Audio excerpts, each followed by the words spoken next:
That impacts the safety and how they have to respect that. You got two guys that go with Pitts, opens it up for London. Good job of reading it by Mariota and then putting it up high with a big, tall receiver. The rookie out of SC can go up and get it. What's going on, dudes and dudettes? So yes, the Chargers finally did something that they should have done a long time ago. They probably should have never made this selection in the first round for this Notre Dame player, but they finally waived the other day. Tillery, the defensive tackle, was a first-round pick in 2019, and even when they announced his name, I didn't even know who he was. And of course, Notre Dame is one of USC's biggest rivals. I didn't even remember him. But once I saw the videos and even the controversial stuff that he's, stepped on players and even other stuff he did while even on the Chargers, it's kind of obvious that this was going to happen. I know there were some stories coming out that the Chargers were getting calls as far as trades for him. It's like, why not get a late round pick, a 6th, 7th round pick for him if you were just going to let him go anyways? But maybe it was strategic, because I know they said they were waiving him, but I don't think they officially did it yesterday, because then if they wait for like today or tomorrow to officially do it, then he won't be able to sign with another team officially until next week. So it's kind of smart on their part. But maybe if he ends up doing something good as far as stats wise the rest of the year, they might get a compensatory pick back, maybe, especially if he signs a big deal somewhere else. But seems like a lot of bad teams are really interested in him, so we'll see where he ends up. But truth be told, I don't care, so no luck to him. And then USC basketball played Thursday, I believe it was, against Alabama State, and luckily it went a lot better than the first game, because they lost their season opener against Florida Gulf Coast pretty badly by like 10 points when they should have beat them by more than 10 points. But luckily they killed this team by almost 30. It was like 96-58, so definitely close to 40 points. It's a lot better. The whole team looked a lot better. Even Drew Peterson stepped up with 20 points. The senior Boogie Ellis as well chipped in with 15.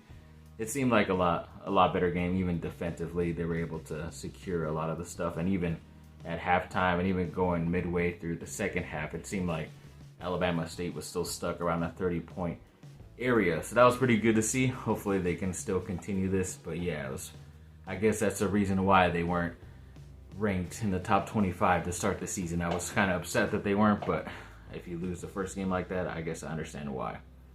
And of course, I had this all out of order, so we'll see how this goes. So yeah, the other day I did go to the first night showing of the Black Panther 2 movie, Wakanda Forever.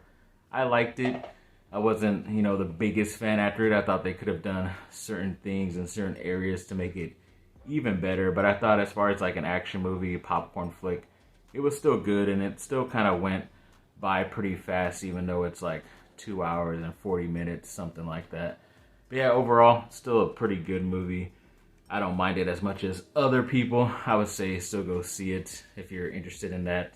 And it doesn't really follow like the Marvel, cinematic stuff, like where you have to know everything before. If you kind of know like the history of the Black Panther character, the actor that passed away, then you kind of understand it pretty much. So yeah, go check it out, people. Then the Chargers ended up signing Brendan Fehoko, their defensive tackle, from the practice squad. So they activated him to the main roster, which is kind of not surprising anymore, because they did this a couple days before they released Tillery, which meant that they were planning to release Tillery anyways, because it's the same position. So not all that surprised, and I think Fehoko is a better player anyways. And then they also signed a couple other players to the practice squad who were actually the same position, defensive lineman as well, and Christopher Hinton and offensive tackle Austin Pleasance as well to the practice squad. So hopefully none of those guys have to play right away, because then that means any of the secondary guys that are already playing for the Chargers are already injured, so that would suck. But they have a tough matchup this Sunday night against my mom's San Francisco 49ers, and of course they're getting like 8 or 11 guys healthy back tonight. The 49ers are for Sunday night, so it's going to probably suck for the Chargers, but they've been surprising. They started the year, 1-2, and now they're 5-3 somehow, even with all the season-ending injuries, so it's been okay. But still just waiting for that Charger luck to run out as usual.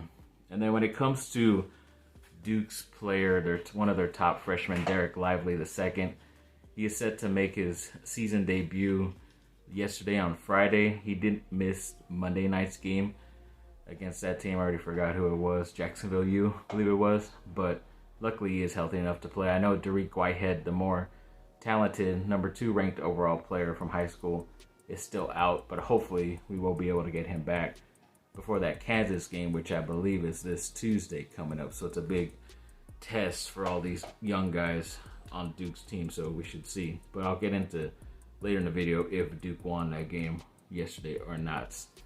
Then USC officially signed their point guard / shooting guard Silas Damari Jr., who recently committed to them. I guess a few days ago it was like the official time when the college basketball players sign, or the college high school players who are going into college next year sign officially. And I know he officially signed. I'm pretty sure a lot of the Duke guys signed as well coming in next year. So gotta be happy about that. At least USC was able to secure one of these top players out there.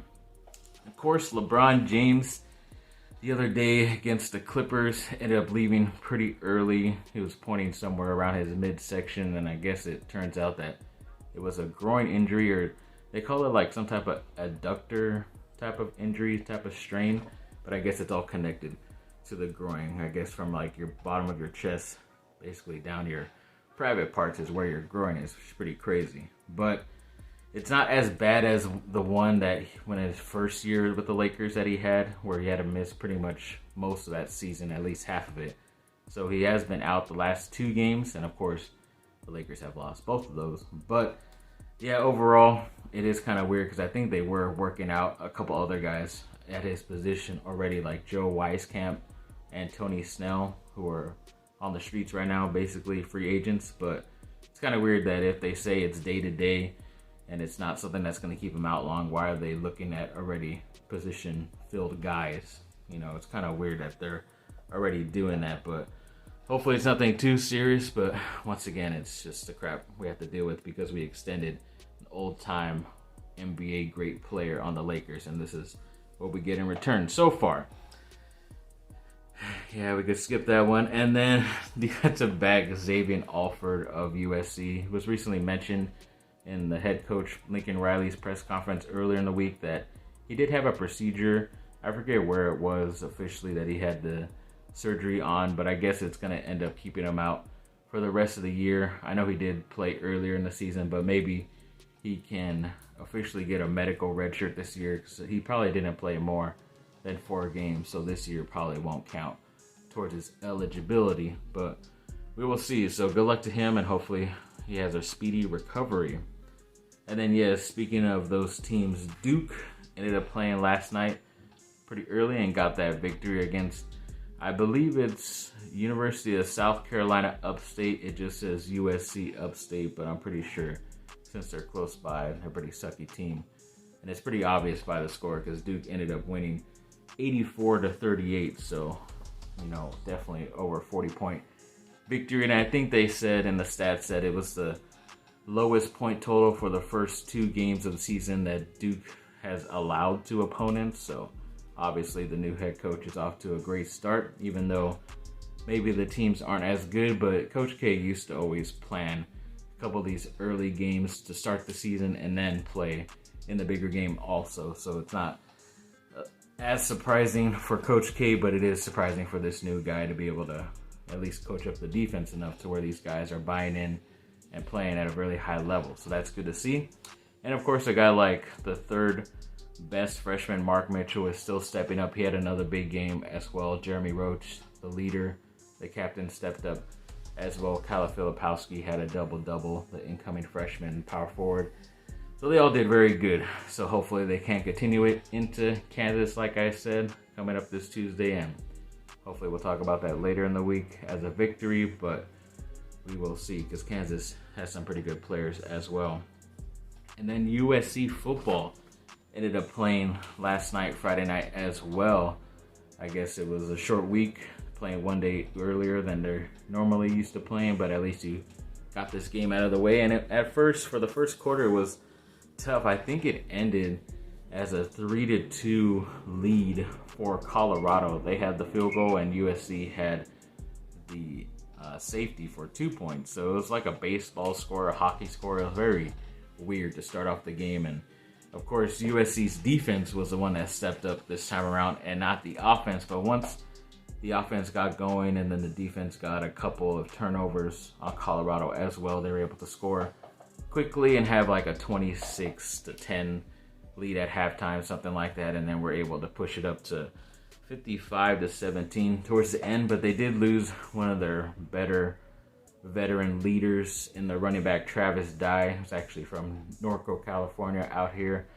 It just sucks because he has been one of the better, more consistent players, especially even at that running back position. He was definitely their leader, especially on offense, and to see him go down, and they took a while. I remember just hearing it over the TV that it just took him forever. He had to be carted out, and it just looked pretty bad. He did come out later with his leg all wrapped up and bolstered up, but yeah, it just looked so bad that I'm pretty sure it's a season-ending injury. They didn't officially say it, like they didn't come out with it, but it just seemed like they were giving him all well wishes towards his future, because it's pretty obvious that he can't come back with the amount of games he's played already.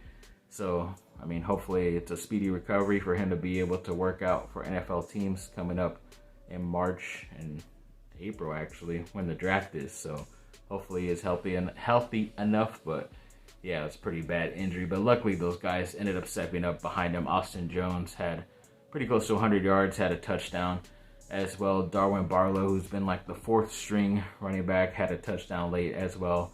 And luckily they were finally able to get in a lot of the second string guys, even the second string quarterback, to give their first guy, Caleb Williams, a rest.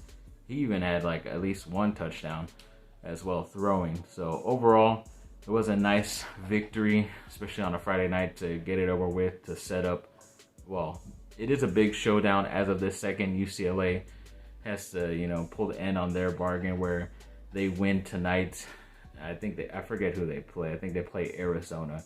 So if they play Arizona, then it's like two 9-1 teams facing off in the Rose Bowl in Pasadena next week. And yeah, it's just going to be a bloodbath. And hopefully USC will come out with that victory.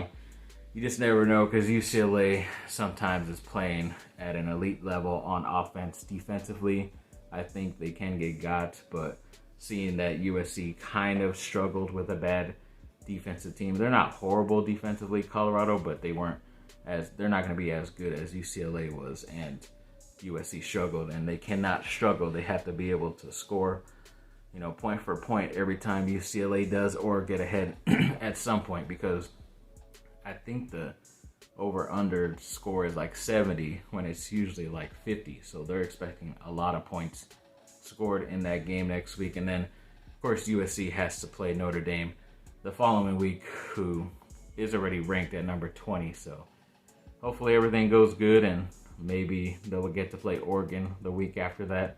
Maybe Utah again. You never know. But yeah, overall, it's coming down to the end. And of course, the Chargers play, like I said, Sunday night. So we'll see how that goes. And yeah, the Lakers just keep losing. I think they're like 2-10. I think the only bright spot is that they were up by double digits last night, and they couldn't close out the victory. They ended up losing by less than 10, but I guess that's a mini victory because they've been usually losing by more than 10 points. But yeah, it's just bad. Rule of three for my sports teams or stuff I follow. I had 2 teams won, 1 team had to lose, and of course it was the Lakers. So see what happens. Thanks for watching, people. Like and subscribe. Comment down below. Let me know what y'all think. Have a good rest of your day. Bye. Fight on.